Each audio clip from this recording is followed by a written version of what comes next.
Hey guys, welcome back to my PCOS VSG journey.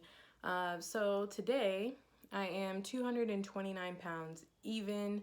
I'm thinking that I'm gonna see that drop this week because my cycle's on the way, so a lot of times that number's just gonna stay stagnant for a little bit, and then it's like Christmas, I'll see the numbers drop a little bit. I feel great. A little bit of a difference from last week because on that video I was telling you guys like, yeah, I don't really get that hungry, whatever. Well, this week, I don't know if I spoke that into existence or what, but I'm hungry. Like, I've been pretty hungry. So, I've been trying to, maintain my speed with eating because I get so hungry and I'm sitting there like this morning trying to eat my egg salad and I just went a little too fast and it just, your stomach, well, for me, like my stomach just felt upset. So I just had to sit there and wait it out a little bit. I always still put the timer on while I eat so I can be, so I can have like a reminder of how long I'm taking or how long I should take. Constantly working on drinking. I've noticed that I haven't really been into regular water as much, and that was never a problem for me pre-op, like before surgery. I never had an issue. I loved water. I love drinking water. It's so good. But now I find that I don't really, like, when I need to drink something, I don't really care for it as an option. Which is like so freaking annoying. But anyways, been drinking a lot of Crystal Light. The pink lemonade flavor is definitely a fave. And I found like this pomegranate cherry flavor, which is amazing. So if you use the pomegranate cherry flavor, it tastes like Kool-Aid. So if you use GenPro or GenPro, like a scoop in there, a lot of times I can taste it, even though it's supposed to be flavorless. A lot of times I do taste it in things that I put it in, but it's not so overpowering that you can't get through it. But I put it in with the Crystal Light pomegranate cherry flavor, and I'm telling you, it tasted like a cup of Kool-Aid, and I had 30 grams of protein in there. So I'm definitely excited to keep that trend going. Some other things I've noticed when it comes to going to the bathroom, and I'm not talking about number one, number two, okay? I feel like it's been delayed as of late. So I'm trying other things to get myself to go. And of course, as a woman, when you're around your cycle, like it's normal to be, a little constipated. So I'm just keeping it real with y'all, keeping it real. So I have to either up this fiber intake or do things that I know that have worked for me in the past, which coffee is always one to help. So I recently this week had my first cup of decaf coffee. I really want regular coffee like so freaking bad, but it's still advised not to have full caffeine. So I don't know, maybe I'll be a rule breaker on that. I don't really know yet.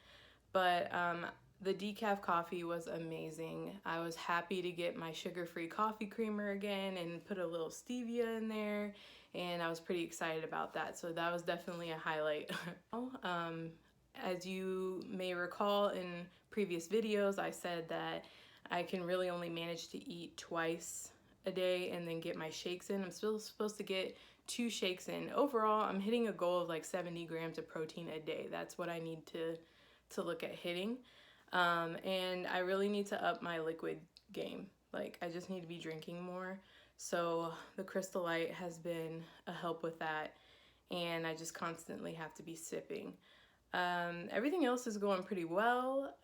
People have been asking about hair loss. I've heard in my research that could happen around the 3-month mark, but I feel pretty safe about it. I take B50 complex. I have biotin, but the liquid biotin that I have has alcohol in it, like a little bit of alcohol. So I've kind of been avoiding it for a little bit. But my nutritionist said the B50 complex should help with it. So when I'm in the shower, I don't really notice like a lot of hair loss out of the norm. Like if you have curly hair like this, most people would freak out if they saw how much hair I lose on average in one shower. And I wash my hair like either once or 2 times a week. So people would literally like flip out if you saw how much hair comes out. But that's norm. That's the norm. So I don't really know. I'm confident in that though. I also use black Jamaican castor oil, which I massage into my scalp to, you know, promote hair growth. And I believe that really does work. Like, castor oil is a blessing. So yeah, I haven't really noticed anything on that front. Thank you, Jesus. So my skin, I've noticed I've had some breakouts along my neck and jawline, which is a hormonal response. So if you have PCOS, you know you get that kind of acne either around your mouth, on your chin. So I feel like it's a little inflamed down here recently because these bumps have become like cysts and they've gotten pretty big. So that's been a concern for me because, as you all know, in previous videos I mentioned I've been off of my spiralactone, which I was taking for acne, to avoid having the cystic acne that I suffered around this time of last year. So yeah, just still monitoring that. My scars look pretty good. I'm not going to show them in this video because your girl is wearing really high-waisted jeans today. And I'm wearing, you know, tucked in shirt, and I really don't want to mess with this ensemble, you know what I'm saying, because I'm pretty comfortable. But just know that they are lightening up. I use Jordan Essentials lotions and whatnot, so I will show you on the next video the scars and the cream that I use to help with the discoloration of my scars. I'm confident that it will just be light enough that people won't even notice anything. So not worried about that at all. Another thing, I'm sure I've mentioned it before, but I'm just gassy. Like, got gas all the time. So you either have to burp or you have to pass gas the other way. So it's like, I'm pretty sure that's a normal thing with VSG, but just know that that could be, if you're looking into surgery or you have surgery coming up, just know that that gas is going to be present. Yeah. Still eating a lot of the same things. I've had people ask me, like, am I not allowed to have chicken or something because I eat a lot of fish and whatnot. Coming out of being vegan for like a year and some change, and getting back into eating meat, you know, I still avoid beef. I don't eat beef. I will not eat pork. Chicken I'll do, but I just rather not. I don't know what it is. Like, I crave other things. So the fish is what I've been eating mostly, like the tuna fish and salmon. And I've been into eating avocado. Ricotta bake is a highlight since the last video. I had all the ingredients and I just didn't want to make it for some reason. I don't know. I was like, sometimes with trying new things, you're a little bit worried about giving it a go, but I made the ricotta bake. So I used a recipe that I found on Pinterest, and of course I can't follow a recipe to a T, so I did my own thing with the ricotta. So I put in Italian seasoning, oregano, like extra oregano, garlic salt, and I feel like there was something else I threw in there. Onion powder, maybe, something like that, and mixed it all up, the ricotta, and then I layered it with the sauce and then baked it. That is almost gone. I have one more serving left, and I'm telling you, I used a baking sheet that was maybe 8 inches long, right? And I looked at that like a huge lasagna dish because your mind just changes now. And that looked like so much food, and I was worried that I actually wasn't gonna finish that and it was gonna go bad. Nah. I was eating that twice a day. One day I may have had it 3 times a day. So yeah, it's so good. It really feels like you're eating pasta or, you know, something sinful. So I get why there was so much hype around ricotta bake when you're in the mushy food phase or the puree stage for many of you. So that was definitely a highlight. I highly recommend ricotta bake. It gives you some feeling of normalcy with your food. Let's see what else. I haven't added anything else that's new really, except for the coffee, decaf coffee, and the ricotta bake. And my stomach is just fine with all of it. So I'm looking forward to doing new recipes that I find. I've yet to actually eat some chicken really. So chicken salad maybe I'll try. doing something like that. Because I'm finally noticing that I'm getting to the point where maybe I am a little tired of what I'm eating. Not tired, because I definitely still eat everything that I've been eating lately, but I've just noticed that I would like to expand the horizons a little bit when it comes to my food choice. I haven't had any fruit, really. I had a piece of banana, but I find that like I don't break to have a snack of like fruit because I'm so wired to have meals. You're not wired to have snacks. You're not supposed to be like snacking, really. You're just supposed to focus on having 3 meals and then 2 shakes, and my goal of reaching like 70 grams of protein. So I do have some like fruit items, like baby food type fruit items, but I just haven't got around to having them. I would like to enjoy one today, but we'll see how that goes. In terms of protein shakes, I'm still sticking to Premier Protein, even though I really seriously don't care for it. But, you know, I'm doing other things like the vanilla Premier Protein. I'll put that in, you know, my mason jar and put in 2 tablespoons of PB Fit peanut butter powder, and you know, you got a peanut butter shake then, and that's pretty tasty. I still like chocolate Premier Protein, so I'm really chocolate and vanilla and the bananas and cream one. Those are the main ones I'll buy. And then there's this other company that I've been buying from a grocery store called Safeway, which is like around my area. We have those. And I think it's Zone something protein shakes, and they're 30 grams of protein. They're comparable to Premier Protein with the same like stats on the nutrition label, and they have a marshmallow, a chocolate marshmallow one, and I really enjoy that. So I really stick to those same shake flavors. And then now, of course, I'm starting to do the Crystal Light flavors with 30 grams of protein from Gen Pro, like a scoop.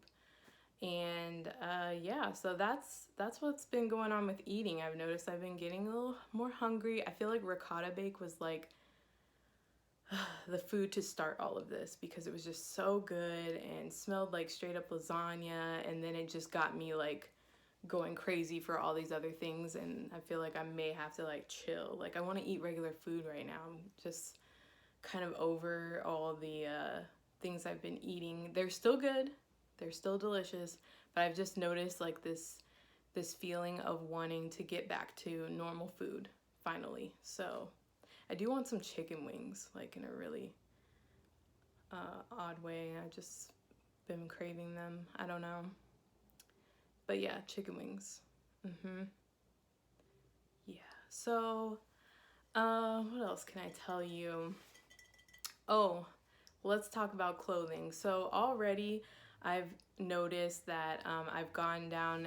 I mean, I took my measurements and I've lost so many inches. It's ridiculous.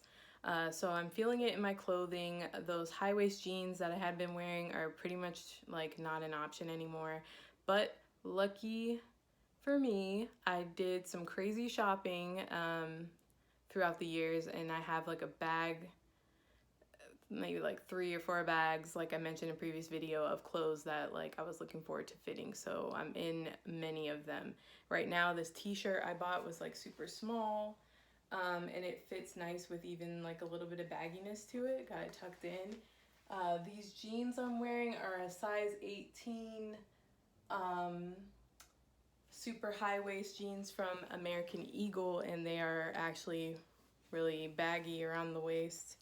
Honestly, they fit right now, like I could wear them and they're comfy, but ultimately I definitely could go down a size or even 2 with American Eagle. Just high-waisted jeans are very forgiving when you're losing weight, so they'll stay up, but if you really look at it and you pull, like there is a lot of room in here, and they do start to like fall, work their way down.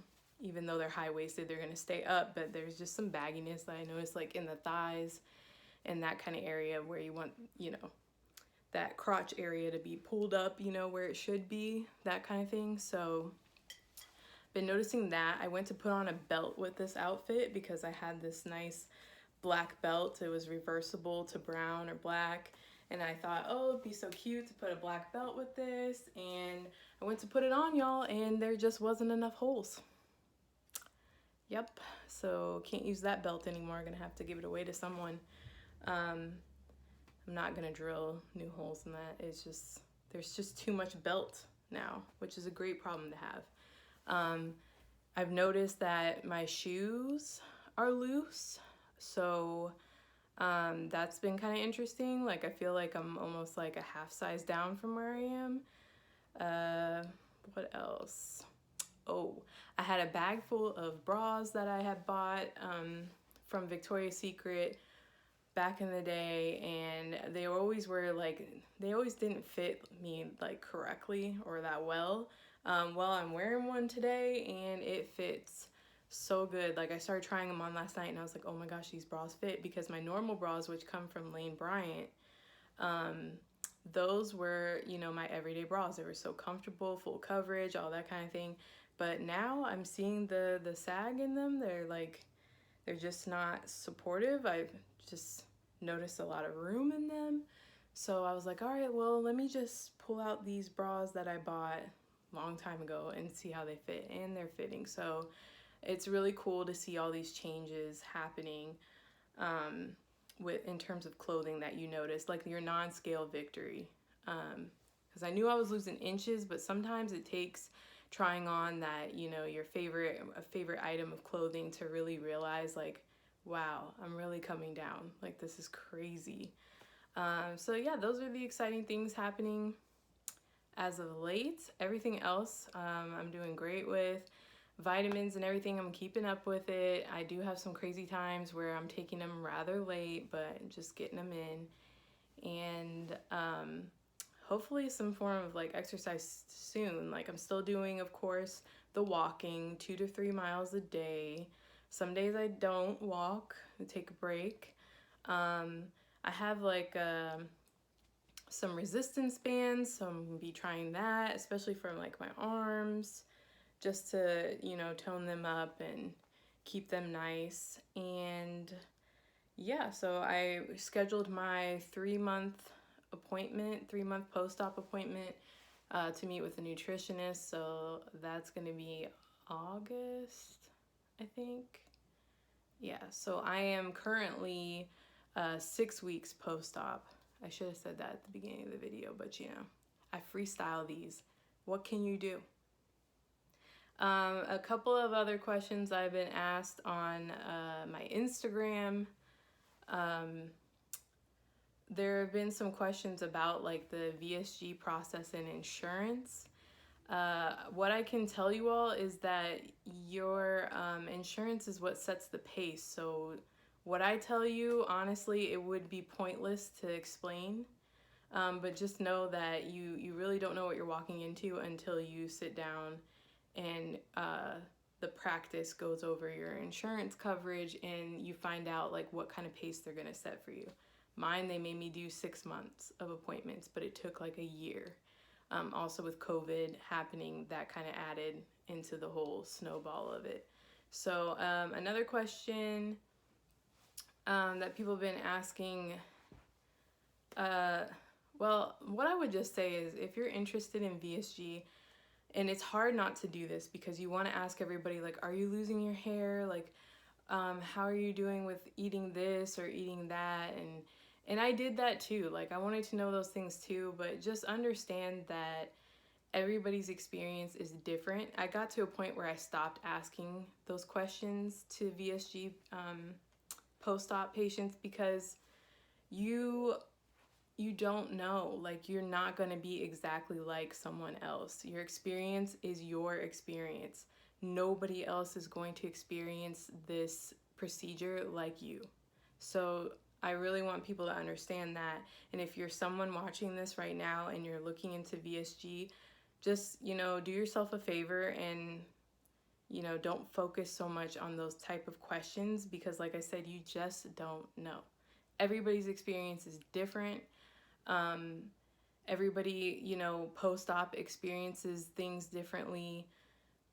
So there is no standard rule for everyone. So just take it easy on yourself. And, you know, look at, you know, the medical side of things, what you're doing to your body, what nutrition looks like afterwards. those kind of things. Focus more on that, because other people's experiences, those are their experiences. So it's good to hear them, but don't put yourself in the position where, you know, oh, she's fine with like hair loss and everything looks good, so therefore I'm gonna be okay. Like, you don't know. I don't know. We don't know.